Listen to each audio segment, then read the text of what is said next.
Hi everybody, Patty Ann here. I've had several people ask me, and the most recent person was Sherry Lynn, and you've been asking, how in the world do I make my print then cut, not print around just the outside of the box, but around the figure I want it to print around? Well, I have two pieces of clip art that I've gotten off of Google here, and one of them is going to print then cut the way you want it to, and that's the one on the bottom. Notice there's no box around him, so it's going to print him on my printer, and then when it goes to cut, it's going to cut just around his outside edge. The one at the top, on the other hand, the one I'm moving right now, notice there's a box around it, so it's going to print the dog, but then it's going to cut around that box. So, how do you get the one that you want? Let me show you.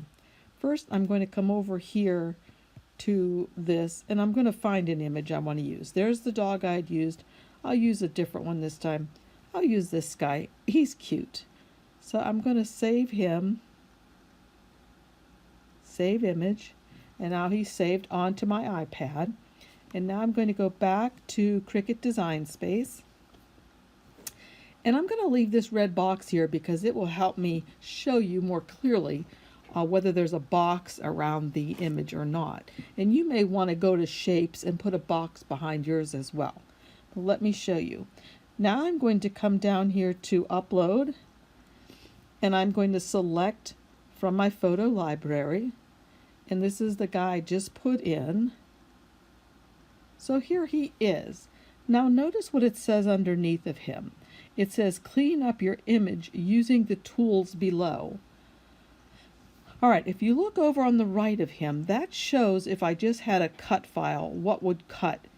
And you see what would cut? A big rectangle. That's not what you want. So you want to come down here to the very bottom, and on the left hand side there's a little thing that looks like a magic wand kind of, and it says remove. Click on that, and then come up to the picture within that little square line on the dog, and just start tapping. And you'll notice when I tap somewhere after I've clicked on the remove button that the background's going to turn into a checkerboard. So watch. Okay, over here on the right hand side it's turned into a checkerboard because that's where I tapped. Now since this area up above his ear wasn't connected to that bottom one, so I'm going to click up above his ear, and that's going to turn to checkerboard. And look over here how it would cut out now on the right hand side if I was just doing a cut file. So I have at least two more areas to tap on to make it be checkerboard, which means nothing's going to print there. Click there and click here. And the only place I'm a little bit worried about is right in here. If I really want to make sure, I can click this if I want to. So I zoomed in using both of my fingers to do that. Okay, now look. This is what's going to print and cut. This, which is what I'm moving right here. Over here, this one, if I just did a cut, that's how it's going to cut. I think I'll just go to next right now. And notice what it says now, that I can smooth it if I want to, but now that I'm looking at it this way, it looks really smooth. I don't want to click this one though. This isn't the one I want to save. I want to highlight the one on the right because that's the one I want to save. This one is just a cut file. This is a print then cut. So I'm going to highlight him and hit next up here in the upper right hand corner.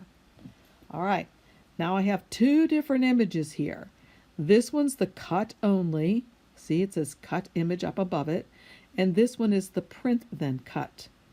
The one I want is the print then cut. And then I gotta scroll this down a little bit so I can get to here. And I'll just name it dog. So creative. And I'll say save. Okay, now here he is right here. I'm going to click on him, and I'm going to show you two different ways that I could put him in here. I'm going to say insert, and there he is. He's perfect, right? And now this time, if I go to print and cut him, he's going to print and cut perfectly.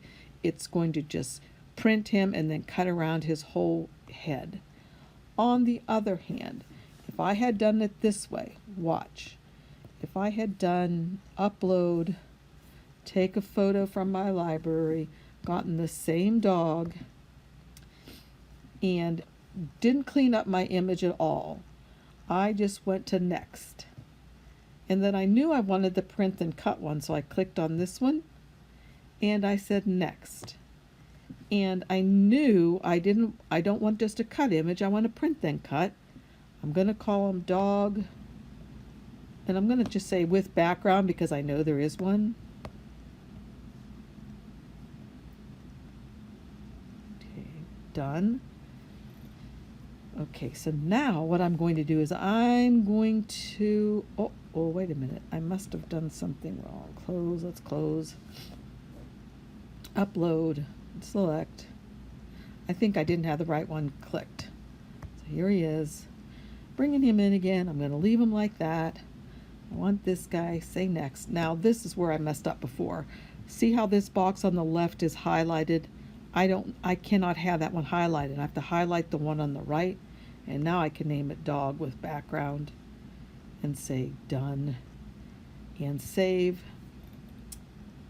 So now there he is, a dog with background right here. If I click on the information, the eye says dog with background. I'm going to insert that one. Now watch how this one comes in. Okay, we have two different dogs here. Dog with background and dog without the background. And you can tell that this one has a background because he's on that red. It may be hard for you to tell that if you just bring him in like this. He looks great. But if you make a box behind it, you know, by coming to the shapes tool down here and just adding in a box, you don't have to change its color if you don't want to. Here, I'll get rid of the red one for a sec. Ooh. And we can put this one behind, and now it's coming in front. So which do? I don't use my iPad as much. Maybe I do edit, arrange, send to back. Oopsie, I had him highlighted. I want to do this one, arrange, send to back. Okay, so now I've sent the black square to the back, and you can see there's a square around him. If I go to print then cut him, it is going to print him beautifully, but it's also going to cut around the outside edge of that white box. On the other hand, the one we got rid of the white stuff behind it, using that tool when we were first bringing it in, it's going to print beautifully, and then it's going to cut just around the outside of the dog's head. Okay, before I finish, I do want to go to make it. I'm not sure that this will, yeah, there we go. So you can see what's going to happen if you look at this. One of them, it's going to be print and cut around the outside, the guy on the right, the outside of his head. The other one's going to print, but then it's going to cut around the white box that's he's enclosed in. Thanks for joining me. I sure hope this helped. If you have any more questions, let me know. Otherwise, remember to give me a thumbs up if you like the videos, and also subscribe. And tell your friends if they have a Cricut Explorer or a Cricut Maker and they'd like to get a few tips that I am discovering along the way. So again, thanks you guys. Bye-bye.